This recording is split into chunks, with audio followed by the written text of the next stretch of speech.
And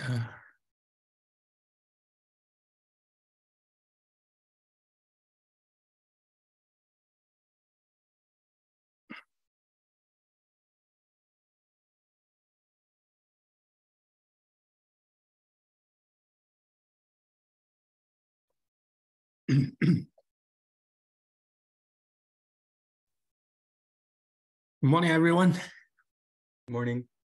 All right. Okay, let's get started. Okay, so I would like to make an announcement.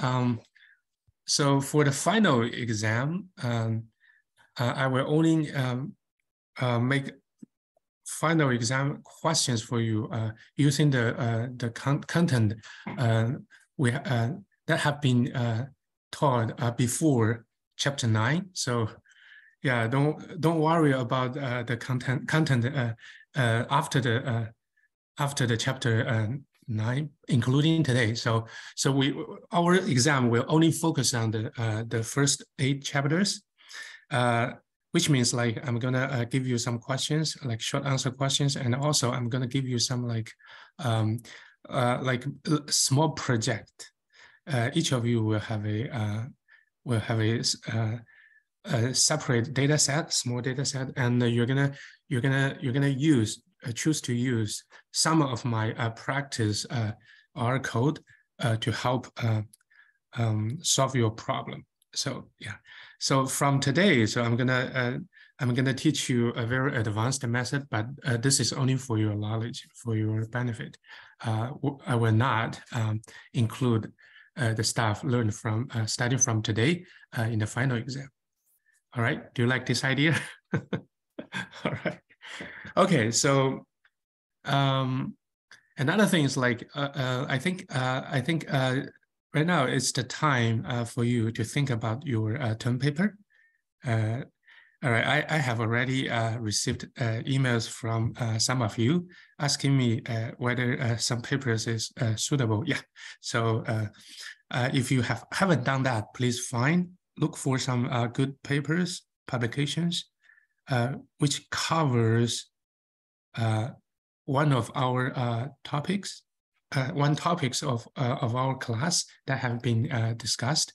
And if you are not sure if the paper is suitable, just send it to me. So I will let you know if it fits or not. All right. Okay, so before we start, do you have any questions about the previous lectures, or if you have had chance to run the R code in the practice assignment, if you run into some problems, or if you have any questions about the code, yeah, we can discuss now, and then we can start our today's lecture. Any questions? Yeah, I had ran the code, yes, and great. I was kind of confused with. I'm not sure if you can pull it up on the screen. Yeah. Okay. You can share your screen. Yeah. Okay. Yeah. Let's share screen. R code. Let's share. Yeah. So I got into run no problem. Mm-hmm. I just wasn't entirely sure what these columns are doing here. Ah. Okay. Yeah. Like can the earlier parts. Okay. Yeah. Understood. Go ahead. Sorry. Yeah, so the early parts I understood like pretty well in terms of what I was doing, like making the matrices, making a list. But then around this part, I was kind of like, well, I'm getting kind of confused. Okay, so can you move the screen a little bit upper? Scroll. I'll scroll down. This is the permutation, right? Yeah. Okay. And can you scroll up? Scroll up. Yeah. Sorry. Let me take a look at the data. All right. A little bit more. Scroll up. Yeah. Okay. So here, I think I try to use the example shown in the lecture. So this is the permutation example I showed you in your lecture notes, right? But yeah. I did a little bit of modification because in the book or in the lecture note, so there are only like 5 markers, right? I added the sixth one. So this one, I purposely made this one significantly associated with the trait of interest. All right. So okay.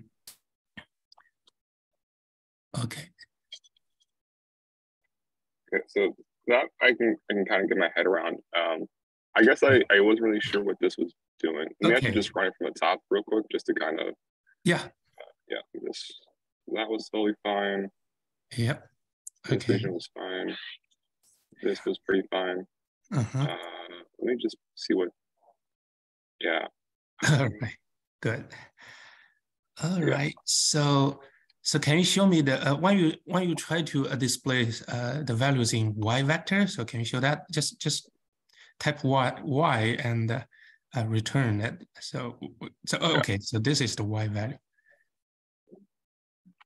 So that's the phenotype, right? That's the phenotype for the data. So okay. So in the final exam, so for example, if you got your own project, I'm going to give you a data set like this. So this data set will consist of y, which is the phenotypic variable, phenotypic value for a number of individuals. For example, here we have 10 individuals, right? So you're going to see like 10 values for y. All right, and then, so then can you show me the X matrix? So the X actually is the genotype for the 6 markers. Just type, yeah, very good. Very good. Okay, so here we have like 6 markers here. So 1, 2, 3, 4, 5, and 6. The 6th one was added by me, right? So this one was new. Okay, all right, so because we have 10 individuals, that's why we have like 10 rows here. For each marker, yeah, we have 10 values here. Obviously, when you look at the first column, so everyone is 0, which means like there's no variability in this marker at all. So which means this marker is not informative, and this one cannot be associated with the phenotypic variation, right? So that's why so in my code, the loop, the for loop, I didn't even include this marker because I start from 2 and 6. The number of the column is 6, right? Oh, okay. So that's So I was trying to understand where the 2 came from, but you just got it. Okay, that makes a lot more sense now. Yeah. So initially I put 1 here, but the problem is like because there's no variability in the first column, so the program will throw out an error message. Will stop there. So that's why I started from 2. Okay. Got it. Good point. Good point. Yes. Yeah, that's good. So this is what I like. So I hope each of you can run through this, and so this can inspire you to think about the problem. Yeah, definitely you're gonna have a lot of like interesting questions or very inspiring questions, and this question can help you better understand the class content. So that's why I encourage you to run through those codes, because one thing is like it will be helpful for you to understand the class, and another important thing is like once you know this, you know what to use for solving your final exam project. So okay. And and within this loop, so for each marker, right, we do the follow-up. For each marker, we do the linear regression here, and we can construct the F test for example, here we only worry about the additive effect, which is to be 1, and we just test whether this B1 is significant or not, right? So we construct this F test, and we can calculate the p-value. And so in each step of the follow-up for loop, we just combine the results. All right. So Adrian, do you mind if you can show the show the results RES to everybody? Let's see. Yeah, just return this. Yeah, okay. So this is the results. For example, we have like 5 markers, right? From the number 2 to number 6. For each marker, we can get a, let's see, we can get a F statistic is here, and its corresponding p-value. Each row represented the results for each marker. So so it's very clear for the first 4 markers, which is number 2, 3, 4, and 5. The p-value is greater than 0.05, right? So which means what? You accept the null hypothesis. That's right. Very good. So for the last one, so this one I made it purposely. So you see the how small the p-value is, right? So that's a strong indication of the that's the strong evidence against the null hypothesis, which means the variability of this marker is significantly associated with the variability of the phenotype value y, right?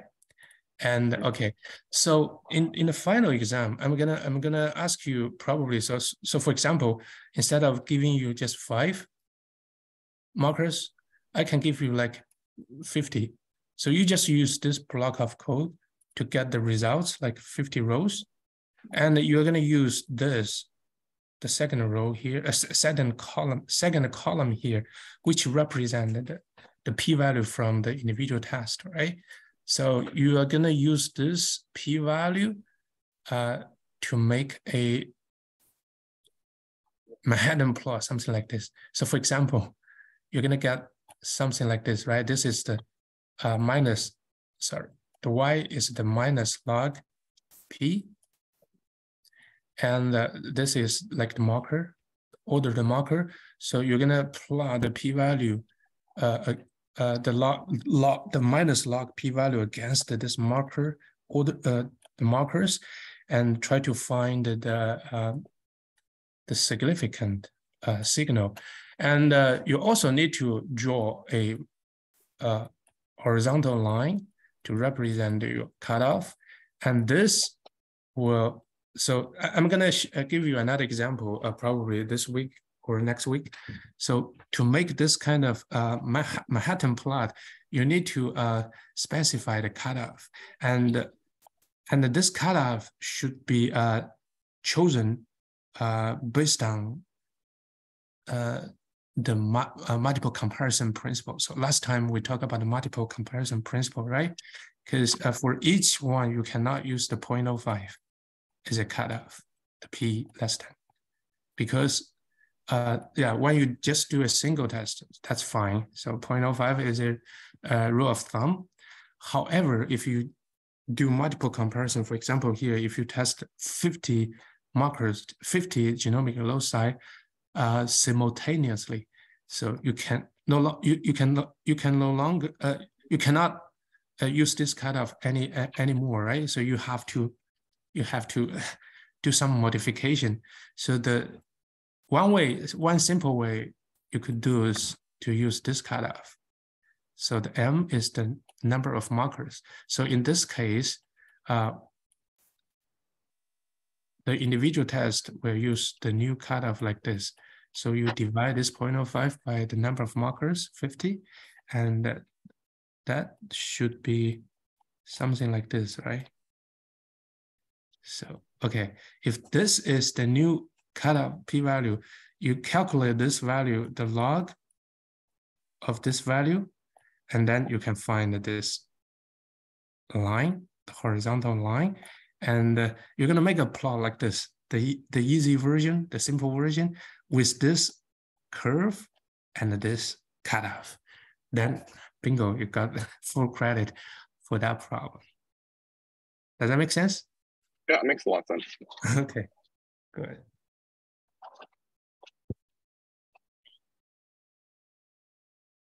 Okay, any other questions?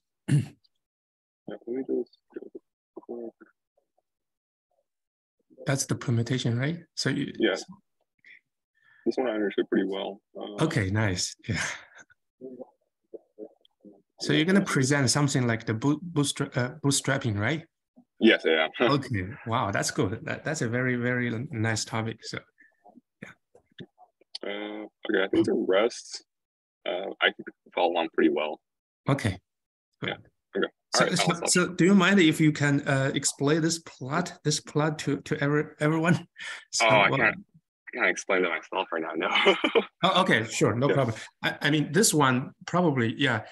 That paper, the paper you're gonna present, that one is very somehow related to this.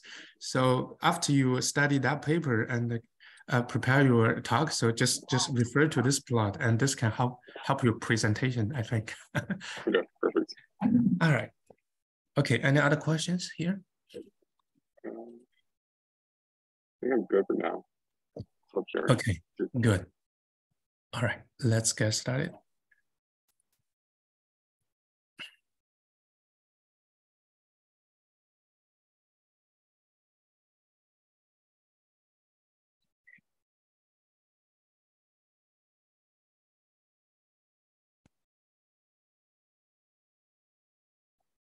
Okay, so this chapter, we're going to talk about, this is an old concept. Why is old? Because this is about like maybe 2 decades ago. So at that time, we do not have advanced genotyping technology. So we can only use very sparse markers along the genome to help us do the mapping. So that's why we call this interval mapping for quantitative traits. So back to then, as you can see, just like the example I showed you last time. So for example, in a mouse genome, so we cannot genotype like millions of the markers. Rather, we can only genotype like maybe some hundreds of the markers, which means like for those marker we can genotype them, so we can have the definitive genotype for each of them. However, we knew nothing about the region in between. So for example, the genotype of these regions in between markers is blinded, so it's unknown, so we do not know this. However, the marker doesn't mean like the marker is the place where the causal gene stands, right? So what if like a gene, for example, for this phenotype, what if the gene is sitting in between these two markers? So we have learned before, right? If we just use this marker to estimate the real genetic effect from this gene, we're going to underestimate the genetic effects because the marker is not the same with the gene, right? The genomic region. So if we just use the marker information, we can only test the effects at the marker position. So how can we also test the region between markers? This is called the interval genetic mapping, right? So we have learned the 3-point analysis, right? So in the 3-point genetic analysis, we have some situation like this. So for example, we knew this 3 genomic region, these 3 genomic loci are linked if they are on the same chromosome and if they are linked and they are arranged like this. Suppose we can only get the information, genomic information for loci A and C, but not B. So the B is in gray, so we do not know this. However, if we knew the distance between A and C, then we can easily calculate the recombination frequency R, right? This is RAB. and this is RBC, right? So we can easily calculate the RAB and RBC using the genetic mapping. And what is this R value? So this R value is actually the probability, right? So we are expert now. So those R value is actually the probability having any crossover between A and B or B and C. All right, since we have this probability, then we can, for example, so let's see, this position is A, and this position is C. Suppose we knew the genotype of these two markers here. If we want to test this position, now we can calculate the expected genotype. Let's say this is B. So if we knew the distance between here and here, then we can calculate the expected genotype for B locus based on the information that we have for A and C. So this is what we can do, right? So we have been trained to do this a lot in the past, in the previous chapters. So now this is why we can use our previous knowledge to do more advanced stuff. All right. So this is old concept, but this is very good for you to get the statistical genomics training. The current like students sometimes don't worry about they don't bother about this because they have enough genomic marker data to scan the whole genome.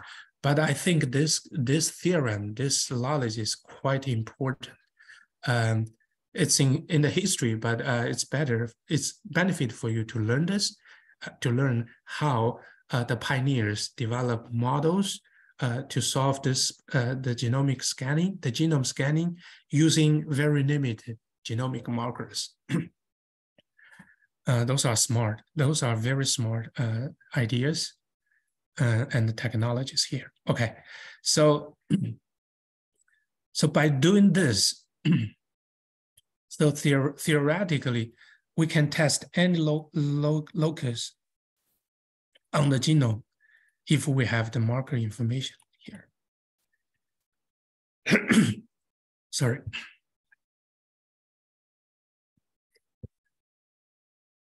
And when we have the expected genotype for any potential locus, we can do the test, right? So if we have the expected genotype for this one, for example, we can use this model. So to say, we can use this model.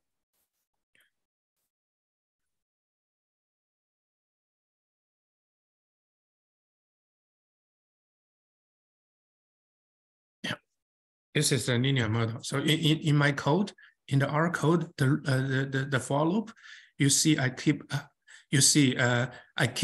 using the linear model function to help us to estimate this genetic effects here, the B1 and B2, and then we can form the F test to test if these two are zero or not, right?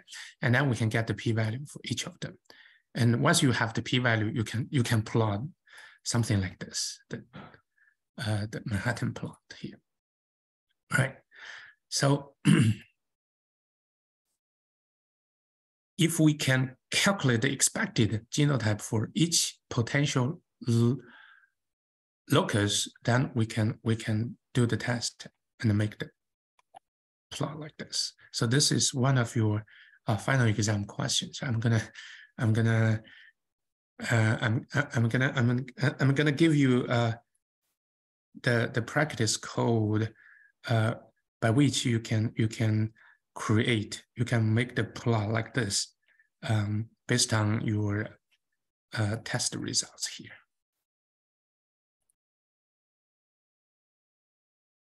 Okay, so let's take a close look at this method. Right. So this is the model we're very familiar with, right? this is the model. So everybody is familiar with this now. So this is the Y value. So just like the example that Adrian showed to us. So in that data set, the small data sets, we have a vector of Y. So that's the Y. And we have X. So this is the fixed effect. So we do not worry about this. We usually treat this as one. We are more interested in this part. So this part represents the marker effects here. So here, if we want to include both additive and the dominance effect into the model, then this gamma will be a 2-to-1 vector containing these two parameters here. Right. And the Z variable actually here is a matrix as well, because here we are handling two genetic effects, right? And we knew Z actually can be treated as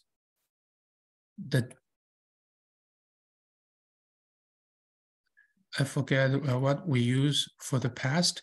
We use W and another variable, let's say V, to represent the dominance. This is the additive and the dominance. So in a F2 population, we have 3 genotypes here, right? Okay, then for the W variable, for this genotype, we're going to put positive 1 here. For the heterozygous, we put 0. And for another homozygous here, we put -1 here. All right, this is for the additive effects. Okay, now for this dominance effects, so we use a different coding, right? This is also something you need to you need to understand, right? Because in the coding you have to know how to write the correct code for these two random variables here. So for dominance effects, for both homozygous genotype, we put 0. Only if we have the heterozygous genotype, we put a positive 1 here. So this is the Z matrix. Here we use the H matrix to represent this Z here. So this is the same way to code the two random variables here. Okay. So suppose we knew the genotype at this position, at this genomic locus, then that's easy, right? We just use this information and do the test and get the F, test the statistic and the p-value. And then we're done with this test and we move on and until we test all possible genomic loci, we can make this plot. However, in this situation, we do not observe this Z variable. So which means we do not observe this matrix. Then how can we do?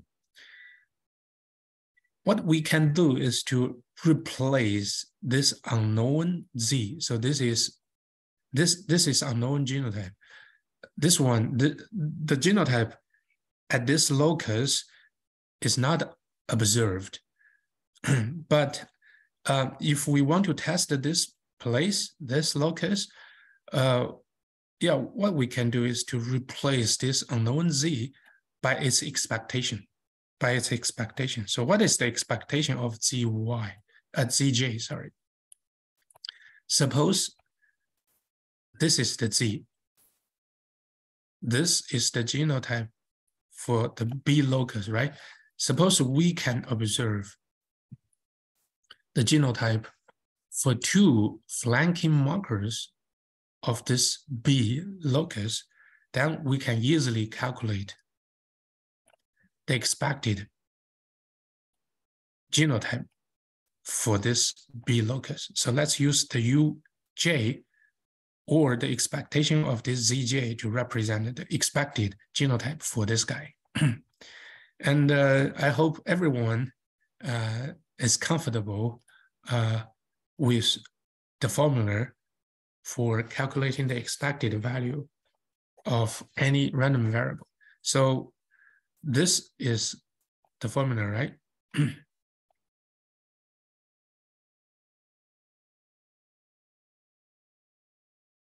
If we do not know the value of z, the expected value should be like this. So any possible value that the z variable can take multiplied by its associated probability, and we're gonna add up this all possible outcomes together. This is called the weighted sum, all right? That's the way how we calculate the expected value for a random variable, all right? The same thing here, right? So we want to calculate the expected value for this z. So the z can take 3 possible values. If z takes this genotype, then the H1 will be this, right? This one.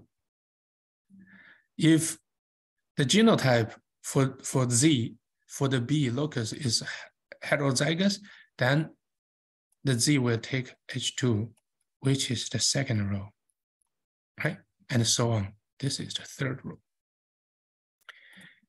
So we have 3 possible outcomes for this z.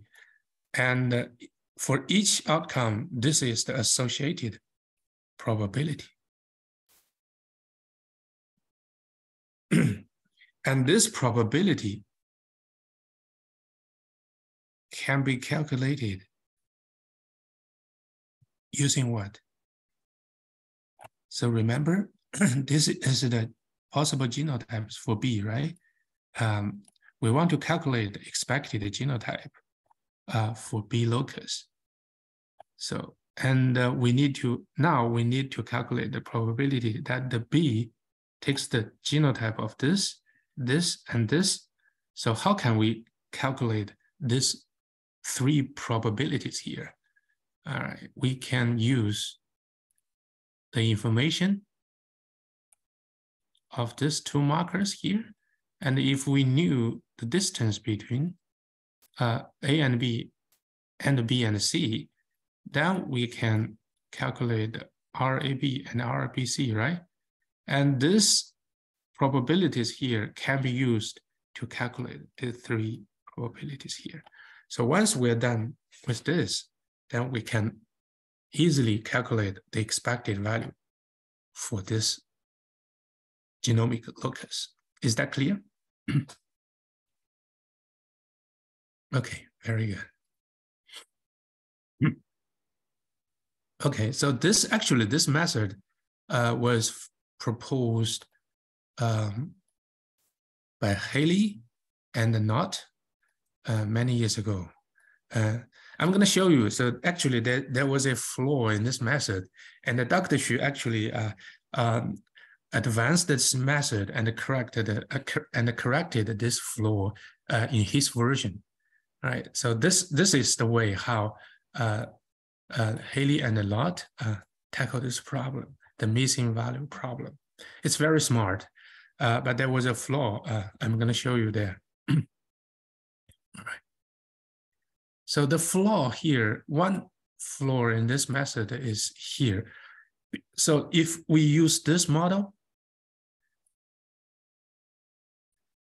if the genotype for this locus, the B locus, is known, then we can assume that each individual, the residual error for each individual, or random error for each individual, is following in a IID, normal distribution. IID means like independent identical density function. So if we knew this genomic data at this locus, then we can treat this epsilon is a IID, is an independent normally distributed error. Okay. However, when we replace the unknown z by its expectation. So for example, here, and I'm gonna show you, if we use the model here rather than here, then we cannot use this error here. We cannot treat this error term as an independent error term. There's an association, somehow they are associated with each other.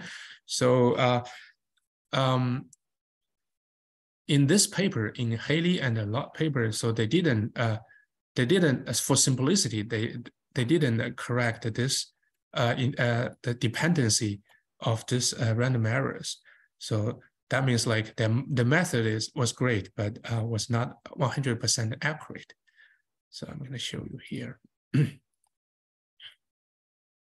So in their method, when they replace the unknown z by its expectation, they just use the regular least square or maximum likelihood estimation to get their solution. So this is how they do this, right? We are very familiar with this, and they get this variance, and they can perform the statistical test to scan the genome for any possible loci.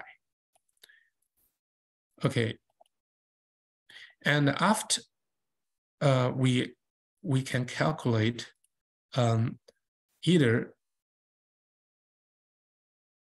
the genetic, so after we can estimate either the genetic genetic effects and the associated variance here, so we can construct a word test to test whether the additive or dominance equal to 0 or not, right? Or we can use the likelihood ratio test here. So under the alternative model, with the estimated gamma, so we can calculate the likelihood. And we can also calculate the likelihood under the non-hypothesis, non-model without the gamma here. So we can compare these two likelihood to see which one is larger. So we use this lambda, which is the likelihood ratio test. And this is following a chi-square test, right? With the degree of freedom equals to 1. So we have learned about this, right?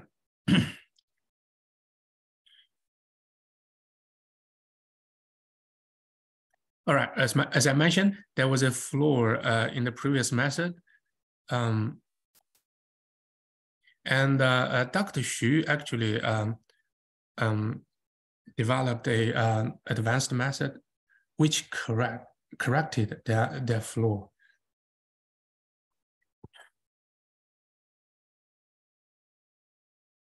All right, so let me show you how we can correct that flaw. So this is the original model, and suppose this one is missing. So we want to estimate the expectation, the expected genotype for this locus. So we use this. This is the expected value, right? Do you recognize this this notation here? So that's the expected value we can calculate. However, we have to rewrite this model as this. So if we plus a term here, so if we include a term here, we must minus this one, subtract this one from the same model. So actually these two models are identical. So if you look at these two models, two equations very carefully, this one and this one canceled out. So they are identical. So we didn't change anything from here to here, right? All right, now, because this is the model we want to use for the testing, and this new residual, new random noise becomes this. So as we mentioned, if we treat this as the independent residual error, then this one is not. So this one will cause the internal correlation among different individuals. So as a result, this one is no longer independent.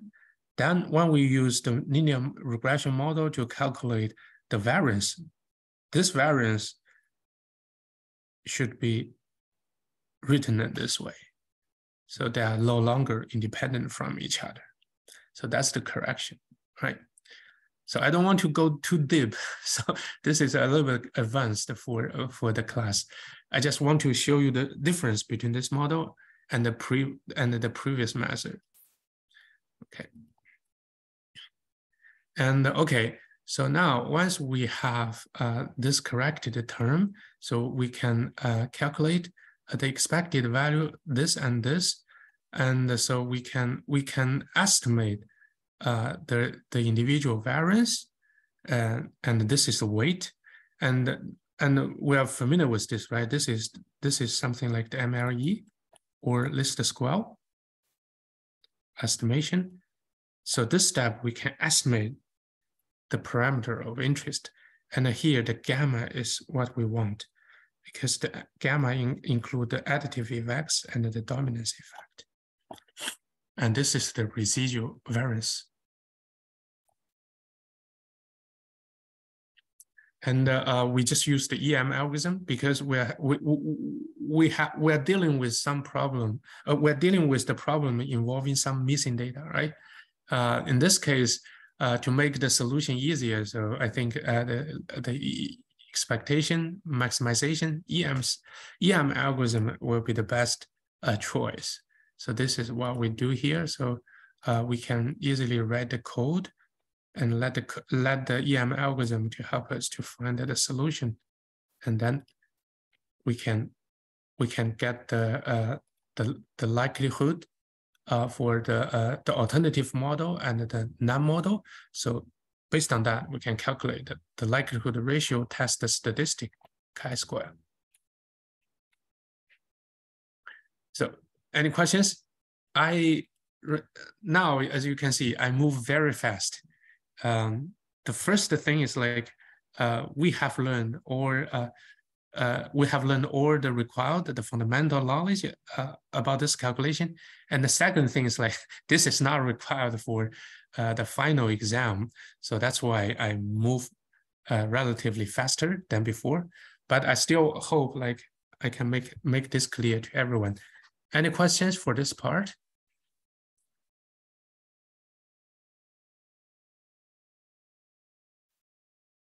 Okay, very good. Okay. All right. The Fisher scoring method, another method. Once we have the data, right? So we can calculate the log likelihood, and following the Fisher scoring method, what will be the next step for us to get the solution for these parameters here? If we have the log likelihood function, so we want to take the first derivative of this guy, right? And set this to 0, solve that question, solve that formula, we solve that equation, we can get the estimation for the parameters of interest, right? Yeah, this is what we want to do, right? Okay, so this is the log likelihood function, like this, and we're gonna take the first derivative here. So this is the first, and once we get the first derivative, and we solve that, we set that equal to 0, and we solve that equation and get the solution for the additive effects and the dominance effects. Then we will move to the second phase. We're going to take the second derivative, and the second derivative of the log likelihood function, this will help us to get the information matrix here. And with this information matrix, we can calculate the variance of the estimation of the parameters, right? Yeah. That's the Fisher scoring method. So here we can use this information matrix to calculate the variance. Okay. Here is how we calculate the variance covariance matrix for all these parameters here. And with this, then the next step is easy, right? So we can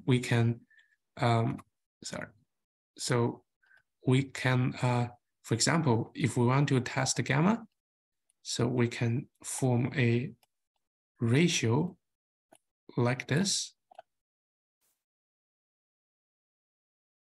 This is a word test, right? It's chi-square distributed. And then you know what would be the next, right? So you're going to use this to calculate the p-value and the plot, the Manhattan plot. Yeah. Okay, this is another way we can do. So we can use the mixture model. We have learned the mixture model, right? We can treat, because for this locus, the genotype is missing, but there are 3 possible genotypes for this missing locus. Then we can use 3 different distributions here. So we treat the distribution of this random variable as a mixture of 3. Then we can easily use the EM algorithm to help us get the solution of these parameters and perform the genetic test. All right, so we use the MLE here to get these parameters, and the EM algorithm will be used here because the missing data property for this question. Yeah. Any questions? Is it too fast? Okay. You're fine. Okay, great. Thank you. All right, so that's the EM algorithm. So here, the EM algorithm is a little bit complicated, but I think I gave you a block of R code by which you can do the most simplest version of the EM algorithm.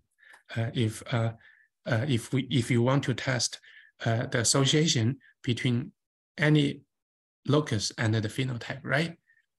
So please run through those code to make sure you understand what is going on in those E steps and the M steps there.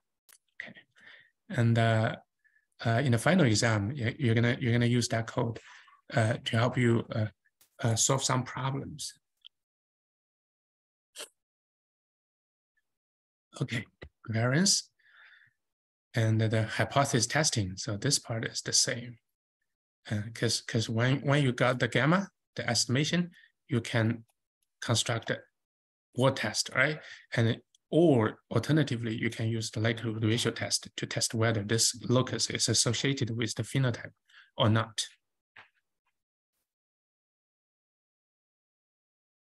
All right, so yeah, you just repeatedly use this method. Either you can test the markers with definitive genotypes, or if for any locus, genomic locus, you do not have the phenotype, you do not have the genotype, which means the genotype at this locus is missing, you can use this method to estimate the expected genotype at this locus and still do the test. So that's why you can draw a continuous curve along the genome to do the test, right? The Manhattan plot. And once you specify your cutoff, the selection criteria, this can help you pick up the significant signal, which indicates the genomic region likely containing the causal genes for your phenotype. All right, does that make sense? Okay. All right. Yeah, I think I'm done with the chapter 9. Super fast. Okay, thank you. I'm gonna, let me see, what time is it now? So we have plenty of time. Okay, cool. All right, so let's move forward. So we're gonna start talking about chapter 10. And in the chapter 10, still we do the interval mapping. However, instead of studying the quantitative, the continuous traits means like we're dealing with like some continuous phenotypic values. For example, like the crop yield, like the human height, etc. But here, we want to use the same model, however, we want to analyze different types of traits, the ordinal traits or categorical traits here, rather than the continuous traits. Right. So, for example, like the eye color. So we have different type of eye colors, right? We cannot use numbers to describe the difference between them. So that's why we can only put them into different categories. Like in the medicine, so if we want to study this some like a behavior, for example, like the smoking status, either the smoker or non-smoker, so we cannot use a number to describe this phenotype. So this is the situation. So we are going to use the same model, but deal with different type of phenotypes here. Right. So this is one possible model, regression model that we can use for this kind of study. This one is called the probit regression. We're going to use the normal distribution here, right? So here we can put the phenotype into. So this is a very simple case. For example, we only have like two categories. So like smoker or non-smoker, we can put this phenotype into two categories. We use just 1 and 0 to represent these two categorical phenotype. And here, actually, we want to calculate the probability for any individual based on some covariant X here. So what is the probability that this individual belongs to the first category, which is the smoker, for example, or we want to calculate the probability that Y equals to 0, non-smoker, given some covariance X here. All right, so this is very, very advanced. So I'm going to very briefly touch those points. So if you are interested in this, so I don't know, like maybe in your future research, the dissertation research, maybe you want to study some like categorical phenotypes in a population, then you can consider using this model to help you find the genomic loci, the QTL that are responsible for this trait. Right. Okay, so this is the model. We're going to use this model to do this, to analyze this phenotype here. And the Y star is actually, so this is a hidden variable. So this is the variable, or a variable that we use. This is another variable, the latent variable. So we can say this variable is a latent variable, and this variable is a continuous one. We use this one to facilitate our analysis of this categorical variables here. So this is the target variable. This is the variable phenotype that we can observe from two categories. But we use this latent variable to facilitate our calculation. So for example here, so what's the linkage between these two? If this Y star, the latent variable continuous one, is greater than 0, then this individual falls into the first category. Otherwise, if this Y star, the continuous latent variable, is less than 0, then this individual will fall into the second category. So this is what we do here. And this is how we use this normal distribution to calculate this probability. And okay, so, and this is how we use this probability model to calculate the probability of the categorical variables here. So I think I'm gonna stop here today. So I think you need time to digest this. And so I'm going to use the remaining time to answer any of your question about the previous lectures and any like assignments problem.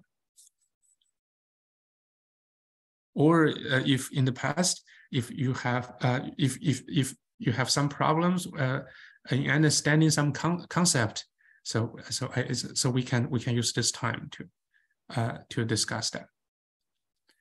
Any questions?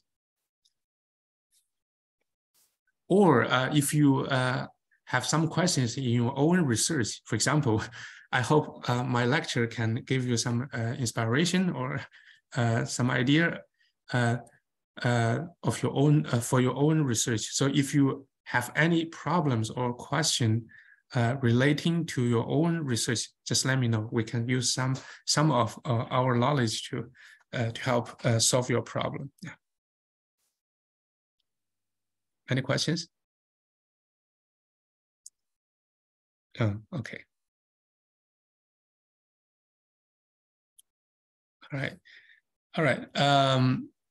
Can we go over the last graph of the code? Last of the code on R. You mean the assignment, right? Yes. Sure.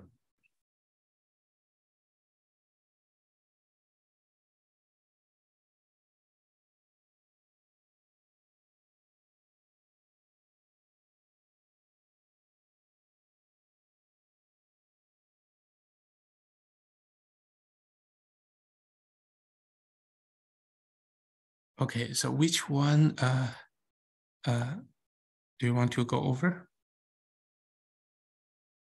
We have a bunch of like practice assignment. It was the latest one. It's the one that Adrian was on. I just wanted to do the last one, the permutation test. Sure. Okay. Give me a second.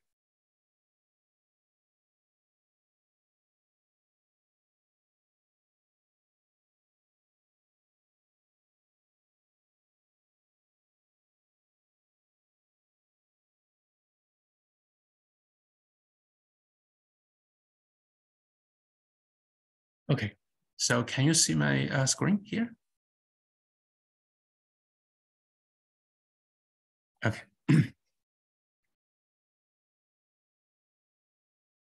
So the first part of this code, actually, I try to simulate some data or generate some data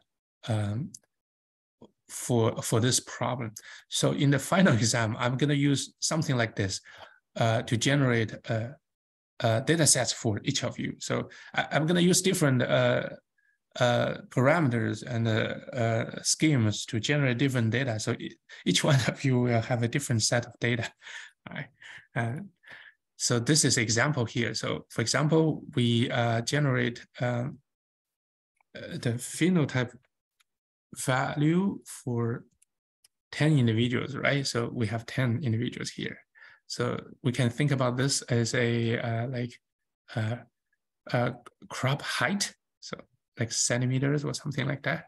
And definitely you see like you see the big difference among these individuals, right? We see the variability. And one major genetic question for us is to see if this variance, this phenotypic variance is inheritable, right? You want to see if this observed phenotypic variation is due to some genetic factor or genetic determinant. And then we can, so to answer this question, you can do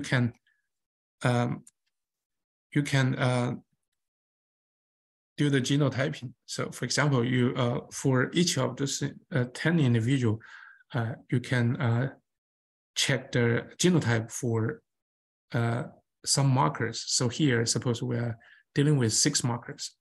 Let's look at the X value here. So the X value of X matrix represent the genotype data for these 6 markers. So we have 1, 2, 3, 4, 5, and 6 markers along the genome. We want to test whether any of these 6 markers are responsible for the observed phenotypic variation in this small sample of 10, right? Okay, so yeah, this is the data. So in the final exam, you're gonna get the data like this. I'm gonna give you this Y, and I'm gonna give you X. You don't have to generate data by yourself. I will generate the data for you. So what you got from me is this Y and this X matrix. Okay. All right. Now with this data, you're gonna use this code, the R code, to do the analysis. So this is the results you're gonna get. So let me show you what I do here by using this code. So here we use a for loop to repeatedly test these markers, right? So we have 6 markers, but here I just ignore this part because for this marker, the first marker, you do not see any change, which means like for all these 10 individuals, they have the same genotype at this locus, right? So this locus must not be related to the phenotype. Do you agree?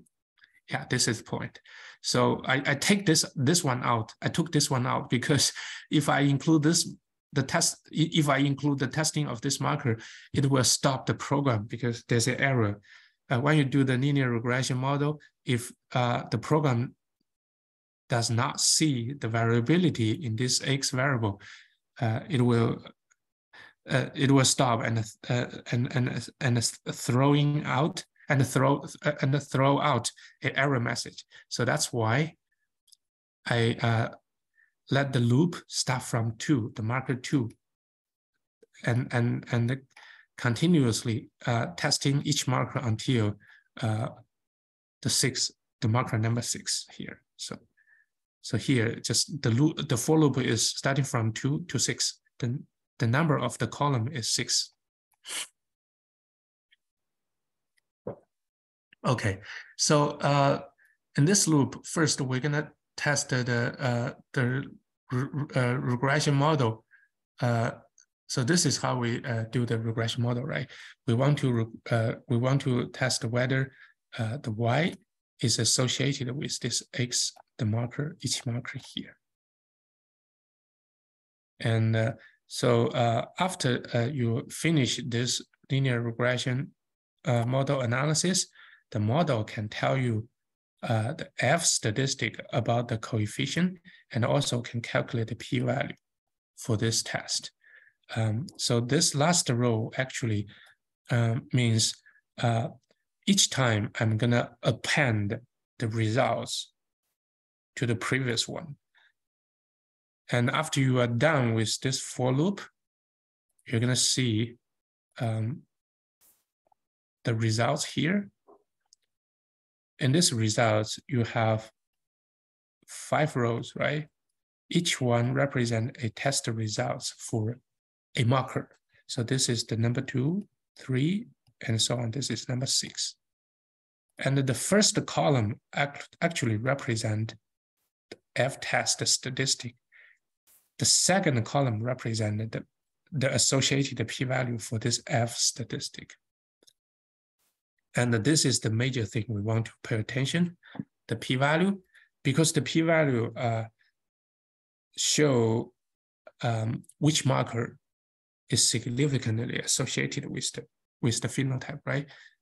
Yeah, we have learned this before. So because the first 4 p-values are quite large, so which means these 4 markers are neutral. They are not related to the phenotype at all.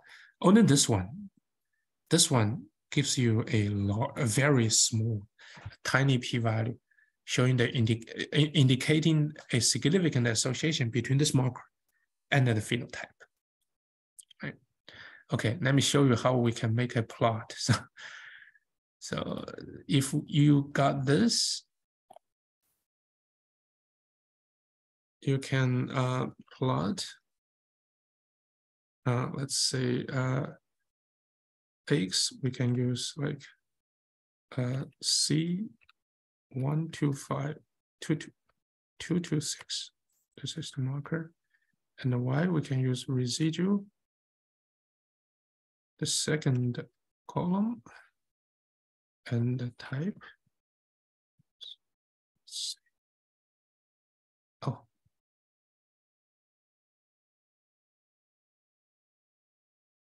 Let's see if this works. Yeah, this works. And this is the p-value, right? So we want to make the p-value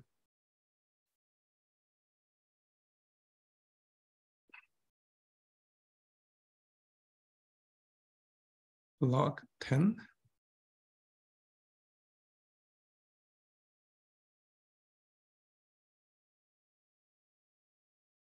Okay, something like this. So you can also modify this like that y log equals to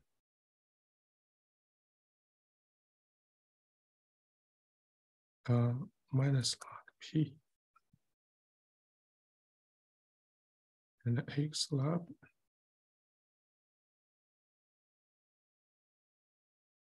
okay.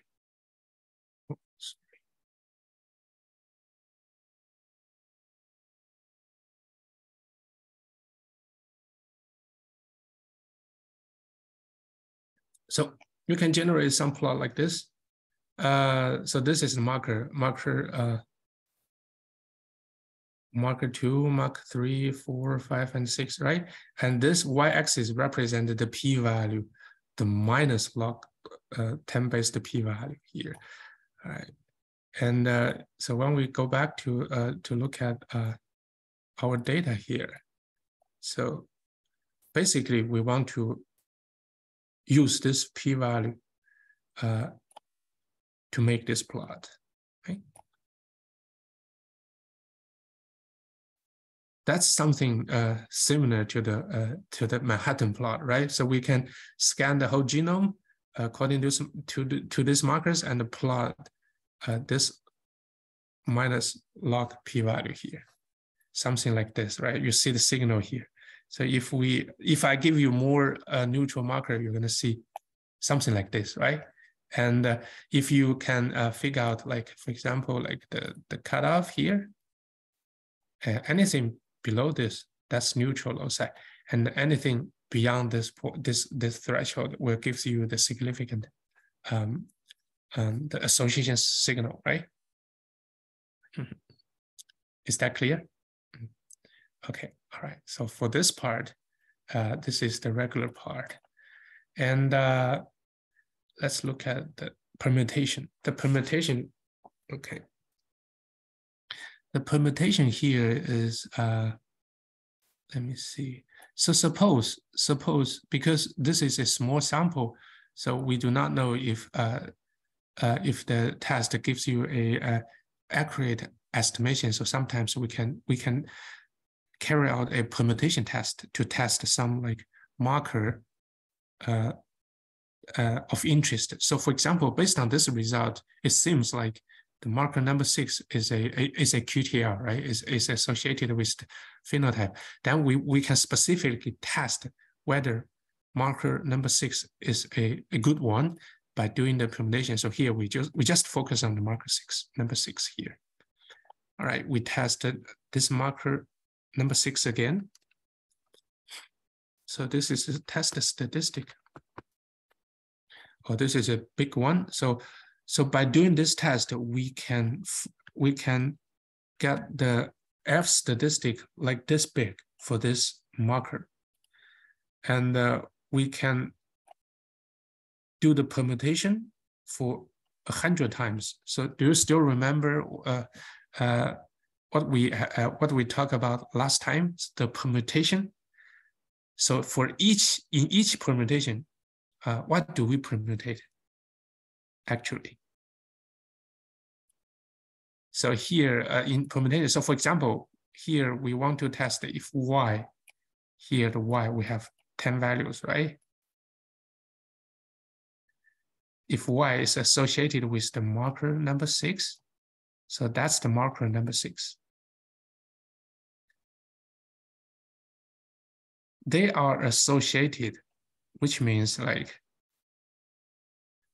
the marker 1 will associated with high value, let's say 8, 7, 8, 0 will be something like the 3, 4, 5. However, if the marker number 6 takes the genotype -1, you're going to see 0, 1, 0. So by looking at this, do you believe there's association between this marker and the phenotype? Yes, right? Okay, now permutation. When we do the permutation, so we're going to permutate Y only. So for example, we're going to permutate Y here. Just use the original Y. We're going to permutate this Y to generate a Y prime. So if you randomize this, you're gonna get something like for example, 0 is here, 8 is there, 1 is here, 5 is here, 4 is here, 0 is here, just random, right? You got it? And then if you check the association between this Y prime with this marker, can you test any association between these two? Still can? No, we cannot, right? Because let me show you. So in the original setting, definitely there is association between the marker and the phenotype, right? But in the permutation, you just randomize the Y. This randomization actually destroys the initial connection between the Y and the marker, right? So if you test whether the Y prime here is associated with the marker, likely you get nothing, right?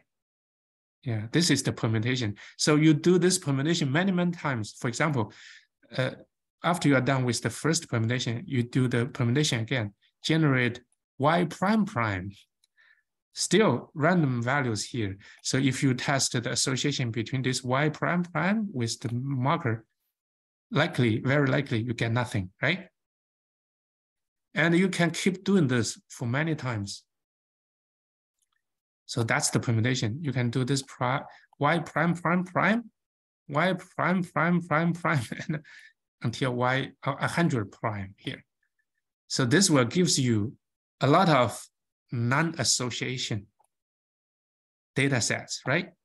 And this 100 like permutation, non-association data sets will gives you a non-distribution showing if there's no association between this phenotype and the marker, you're going to get a test statistic following this following this non-distribution, right? The mean F value for this non-data sets will be very small. Is that clear? Okay, let me show you. So this is how. So here, this is how we do the permutation. We do this permutation, and let me show you what this thing look like. This are 100 what? Can anyone tell me? What? So permutations.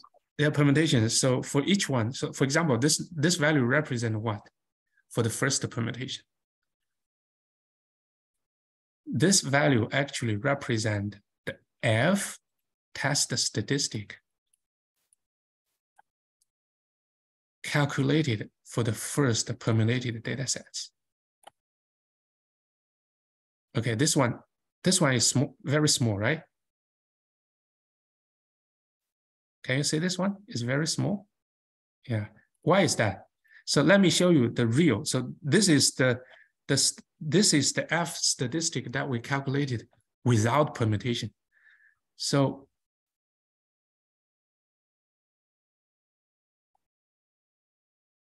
do you think this value is big? So the big means what? Big means there's no association. I'm sorry? That there is no association?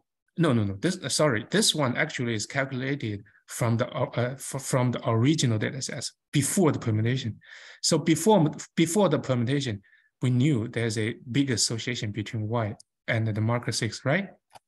And when we do the test, so this is the test statistic. Actually, this value is very large, which means the p-value is very small. And this actually indicates a strong association between the marker number 6 and the original y value. Does that make sense? Yeah, that makes sense. Okay. Now, for the first permutation, we just randomize the y value to destroy the initial connection between this y and the marker number 6, right? All right. Now we do the same test, and this is the newly calculated F statistic. But this one compared to this one, what do you see? This one is very small, right? The small means there's no association between the marker number 6 and the permutated y value. Do you agree? Does that make sense? And if you look at all these numbers, so those numbers are the F statistic calculated from each of these 100 permutations. So what is your impression here? So compare these numbers with the number, sorry, my mistake.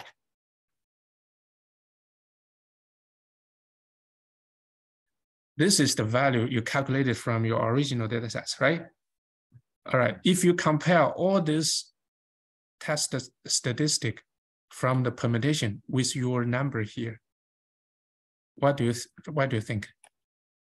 Do you think a majority of them are less than this value? Yes. Yes. Does that make sense? Yeah, because those are randomized. But during the randomization, the permutation, you totally destroy the initial connection. The initial connection is actually here, right? Because yeah, for the initial data, you saw the big association. That's why you got this big value for the test statistic, right? However, in each of this permutation, you just totally destroy the initial connection between y and the marker. Then it is impossible for you to get a big statistical value like this one, right?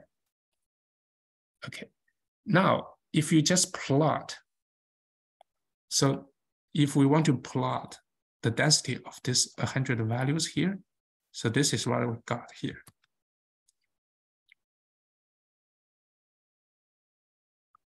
This is the distribution of this 100 values calculated from the permutation.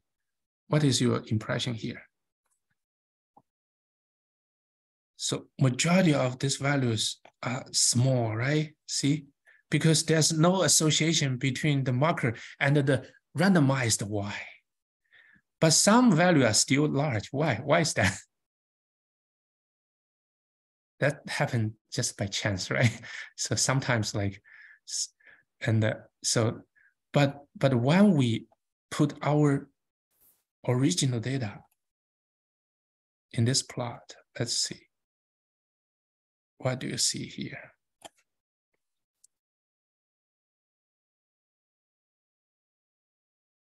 Give me a second.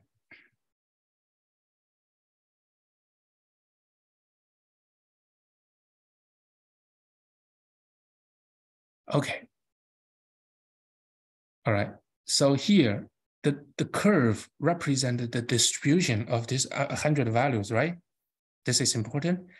And this black vertical line represent the 95th percentile of this non-distribution. So among this non-distribution, what is the top 5 standing position, right? So this is the top 5. And this value, what is this value here? Can anyone tell me? The 29, the test. Yes, very good. So this is your real test statistic. But after the permutation, you're going to see your real test statistic is really standing out, right? Does that make sense? Which means like, so this gives you the distribution if there's no association between the marker and the phenotype. However, your data is strongly against this evidence. Do you agree?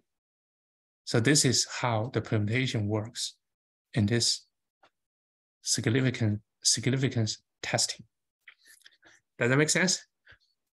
Okay, very good. Yeah. Any other questions?